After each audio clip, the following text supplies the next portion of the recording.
आज दिनांक 30 मार्च 2023 दिन गुरुवार है। नमस्कार, मैं शिक्षा मिश्रा स्वागत करती हूँ आप सभी का मध्य प्रदेश के नंबर 1 चैनल सुप्रभात न्यूज एमपी में। तो चलिए शुरू करते हैं, जानते हैं एक खबर को विस्तार से। बेरोजगारों को शिवराज सरकार की सौगात, हर महीने मिलेंगे इतने 1000 रुपए। मुख्यमंत्री शिवराज सिंह चौहान ने यूथ महापंचायत के दौरान नई युवा नीति को लागू करते हुए बेरोजगारों को 8000 रुपये स्टाइपेंड के रूप में देने की घोषणा की। यह राशि प्राइवेट उद्योग या संस्थान में ट्रेनिंग लेने वाले बेरोजगार युवकों को दी जाएगी।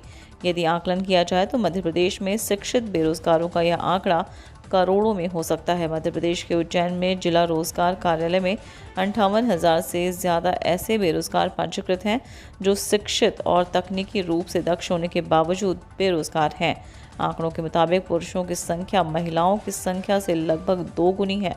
गौरतलब है कि मुख्यमंत्री शिवराज सिंह चौहान ने युवा नीति के तहत बेरोजगारों को प्रशिक्षण लेने पर 8,000 रुपये प्रतिमाह स्टाइपेंड देने की घोषणा की है।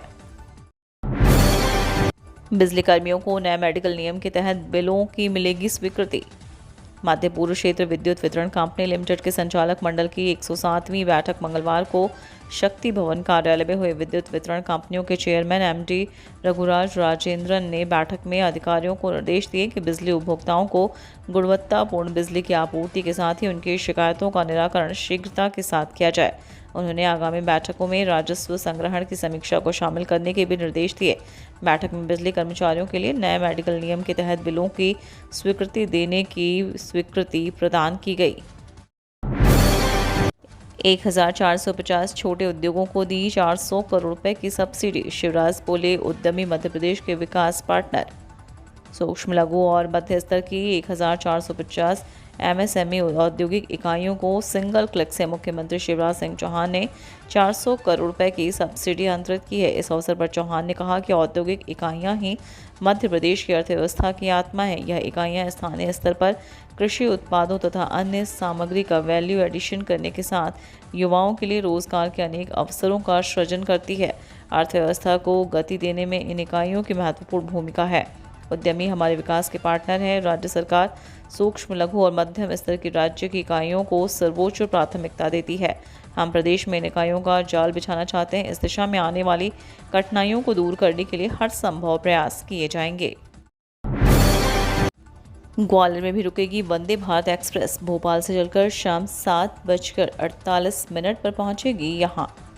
ग्वालियर व आसपास के अंचल के लोगों के लिए खुशखबरी है। दिल्ली से भोपाल के बीच चलने वाली वंदे भारत एक्सप्रेस अब ग्वालियर में भी रुकेगी। पहले वंदे भारत ट्रेन का स्टॉपेज ग्वालियर में नहीं किया जा रहा था, लेकिन वंदे भारत एक्सप्रेस के ट्रायल के साथ ही इसका स्टॉपेज के लिए अभियान चलाया। अभियान के फलस्वरूप वंदे भारत का स्टॉप अब ग्वालियर में किया गया है। 1 अप्रैल को प्रधानमंत्री नरेंद्र मोदी इस ट्रेन को दिल्ली से हरी झंडी दिखाकर रवाना करेंगे। अभी वंदे भारत ट्रेन का ट्रायल चल रहा था। वंदे भारत ट्रेन 1 अप्रैल से रोजाना दिल्ली से ग्वालियर के बीच चलेगी। 1 अप्रैल से बदल जाएंगे इनकम टैक्स के नियम। 1 अप्रैल से नए वित्तीय वर्ष की शुरुआत हो जाएगी और इसके साथ ही इनकम टैक्स के नियमों में कई बदलाव आने वाले हैं। इनमें नई कर व्यवस्था से लेकर इनकम टैक्स स्लैब में होने वाले बदलाव, म्यूचुअल फंड में नई कैटेगरी और जीवन बीमा के टैक्स भुगतान में शामिल होने जैसे बहुत से नियम जोड़े हैं। इस साल के आम बजट में वित्त मंत्री निर्मला सीतारमण की सबसे बड़ी घोषणा 7 लाख रुपए तक के इनकम टैक्स फ्री करार देना था। हालांकि इनकम टैक्स की नई व्यवस्था के तहत 7 लाख रुपए की इनकम टैक्स फ्री की गई। वहीं 50,000 रुपये के स्टैंडर्ड डिडक्शन का फ़ायदा भी देना शुरू किया गया। इस तरह 7.5 लाख रुपए तक की आय नई कर व्यवस्था में टैक्स फ्री रहेगी। मध्य प्रदेश में लाडली बहना योजना का क्रेज, 4 दिन में आए 11 लाख आवेदन। मध्य प्रदेश में सरकार की लाडली बहना योजना का ज़बरदस्त क्रेज देखने को मिल रहा है। 4 दिनों में 11 लाख से ज़्यादा आवेदन आ चुके हैं। संभावना जताई जा रही है कि अंतिम तारीख तक 1 करोड़ आवेदन आ जाएंगे। मध्य प्रदेश विधानसभा चुनाव से पहले सरकार योजना का जोर शोर से प्रचार कर रही है। मुख्यमंत्री शिवराज सिंह चौहान खुद योजना की मॉनिटरिंग कर रहे हैं। लाडली बहना योजना के जरिए महिलाओं को 1,000 रुपये प्रतिमाह राशि दिए जाने का प्राविधान है। म्यूचुअल फंड में निवेश किया है तो ज़रूर जान ले, 1 अप्रैल से लागू होंगे ये नियम। यदि आप भी म्यूचुअल फंड में निवेश करते हैं तो आपको बता दें कि 1 अप्रैल से कई नियमों में बदलाव होने जा रहा है। 1 अप्रैल 2023 को या उसके बाद खरीदे गए म्यूचुअल फंड में निवेश पर लागू कर दरों पर अल्पकालिक पूंजीगत लाभ के रूप में कर लगाया जाएगा। इसमें ऐसे फंड शामिल नहीं हैं जहां घरेलू कंपनियों को इक्विटी शेयर्स में 35% से अधिक निवेश नहीं किया गया है। इसका मतलब है कि डेट फंड्स, इंटरनेशनल फंड्स और गोल्ड फंड्स से हुई पूंजी वृद्धि, चाहे उनकी होल्डिंग अवधि जो भी हो, पर व्यक्ति की प्रासंगिक लागू कर दर पर टैक्स लगाया जाएगा। बत्ती गुल होने से उज्जैन में 400 विद्यार्थियों की पटवारी परीक्षा स्थगित। मध्य प्रदेश व्यावसायिक परीक्षा मंडल ने बुधवार दोपहर पटवारी चयन परीक्षा देने उज्जैन आए 400 विद्यार्थियों की परीक्षा स्थगित कर दी। वजह, परीक्षा केंद्र पर दोपहर 2:30 बजे से शुरू होने वाली परीक्षा शाम 5 बजे तक प्रारंभ नहीं हो पाई। इसके पीछे वजह परीक्षा केंद्र की बिजली का चले जाना रहा। कहा गया कि परीक्षा की तारीख बाद में घोषित की जाएगी। इससे पहले परीक्षा समय पर शुरू न होने पर परीक्षार्थियों ने घंटों हंगामा किया। स्थिति नियंत्रण करने को परीक्षा केंद्र प्रभारी को पुलिस बल तक बुलवाना पड़ा। सीएम शिवराज का राहुल गांधी पर जोरदार हमला, बताया सबसे असफल और अहंकारी नेता। मध्य प्रदेश के मुख्यमंत्री शिवराज सिंह चौहान राहुल गांधी पर हमला बोला। यही नहीं, उन्होंने गांधी नेहरू परिवार पर भी निशाना साधा। सीएम शिवराज ने कहा कि गांधी नेहरू परिवार के गुलाम नेता उनको जबरदस्ती राष्ट्रीय नेता बनाने पर तुले हुए हैं। सीएम शिवराज यही नहीं रुके, उन्होंने राहुल गांधी को असफल और कमज़ोर नेता तक बता दिया। मुख्यमंत्री शिवराज सिंह चौहान ने आगे कहा, अहंकार में डूबे हुए राहुल गांधी अलग अलग वर्गों को अपमान करते हैं। राहुल गांधी जानते हैं कि पिछड़ा वर्ग उन्हें चुनौती नहीं दे सकता, तो कुछ भी बोल दो। अहंकार में आकर उन्होंने पिछड़ों की पूरी जाति को चोर बता दिया और कहते हैं कि वो माफ़ी नहीं मांगेंगे। कर्मचारियों को मिलेगी एक और खुशखबरी, सैलरी बढ़ाने की तैयारी, वेतन में जल्द होगा इजाफा, खाते में आएंगे इतने रुपए। कर्मचारियों के लिए एक और अच्छी खबर आने वाली है। महंगाई भत्ते में 4% की वृद्धि के बाद अब लाखों कर्मचारियों को एक और तोहफा मिलेगा। दरअसल उनके न्यूनतम वेतन में वृद्धि की जाएगी। मोदी सरकार आगामी चुनाव को देखते हुए कर्मचारियों के लिए न्यूनतम वेतन को बढ़ाने पर विचार कर सकती है। ऐसा होने की स्थिति में कर्मचारियों के वेतन में बम्पर इजाफा देखा जाएगा। उनकी बेसिक सैलरी में 8,000 तक की वृद्धि देखी जाएगी। रिपोर्ट के मुताबिक केंद्र की मोदी सरकार 2023 में फिटमेंट फैक्टर को बढ़ाने पर विचार कर सकती है। ऐसा होने की स्थिति में कर्मचारियों की बेसिक सैलरी 18,000 से बढ़कर 26,000 रुपये हो जाएगी। 2026 से इसे लागू किया जा सकता है।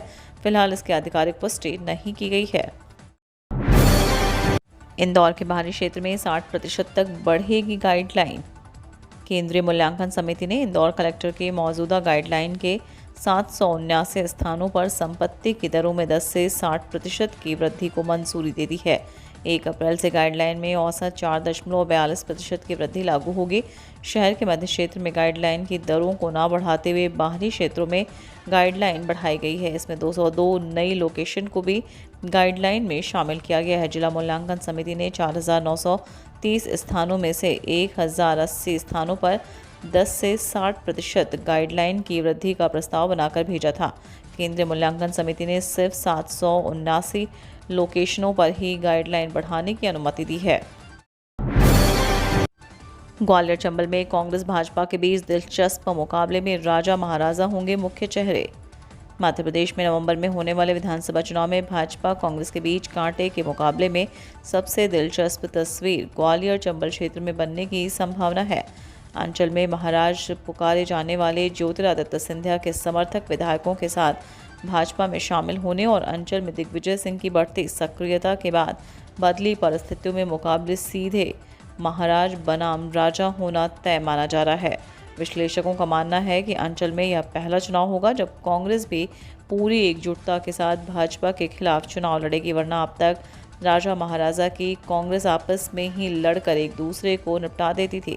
इस अंचल में विधानसभा की 34 सीटें हैं जो अगली सरकार बनाने में अहम भूमिका अदा करेंगी।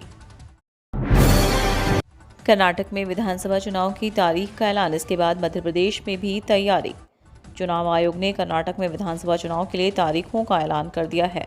कर्नाटक चुनाव संपन्न होने के बाद इस साल के अंत तक मध्य प्रदेश, छत्तीसगढ़ और राजस्थान जैसे राज्यों में भी विधानसभा चुनाव होंगे। मध्य प्रदेश की अगर बात करें तो यहाँ विधानसभा की 230 सीटें हैं। फिलहाल मध्य प्रदेश में 15वीं विधानसभा काबिज है, जिसका कार्यकाल इसी साल दिसंबर में समाप्त हो रहा है। इससे पहले 16वीं विधानसभा का गठन करना होगा, जिसके लिए नवंबर तक चुनाव होंगे। सीएम शिवराज का बड़ा एक्शन, 15 कर्मचारियों के विरुद्ध कड़ी कार्रवाई। मध्य प्रदेश में मुख्यमंत्री शिवराज सिंह चौहान इन दिनों एक्शन में नजर आ रहे हैं। एक तरफ जहां जनता और हितग्राहियों के लिए मुख्यमंत्री द्वारा घोषणा की जा रही है, वहीं कार्य में लापरवाही बरतने वाले और भ्रष्टाचार कर्मचारियों के खिलाफ बेकार्रवाई का सिलसिला जारी है। मुख्यमंत्री द्वारा कार्य में लापरवाही बरतने पर 15 कर्मचारियों के खिलाफ कार्रवाई की गई है। वहीं अच्छे कार्य पर 4 कर्मचारियों को बधाई दी गई। मुख्यमंत्री शिवराज सिंह चौहान द्वारा समाधान ऑनलाइन के कार्य की समीक्षा की जा रही थी। इस दौरान मंगलवार को निलंबन और वेतन वृद्धि को रोकने की कार्रवाई की गई। पूरे मध्य प्रदेश में गरज चमक के साथ वर्षा होने के आसार।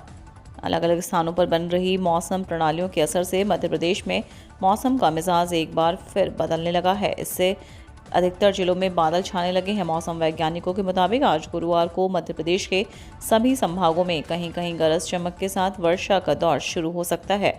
उधर बुधवार को मध्य प्रदेश में सबसे अधिक 38.6 डिग्री सेल्सियस तापमान दमोह में दर्ज किया गया। राजधानी में इस सीजन का सबसे गर्म दिन रहा। अधिकतम तापमान 36.9 डिग्री सेल्सियस रिकॉर्ड किया गया।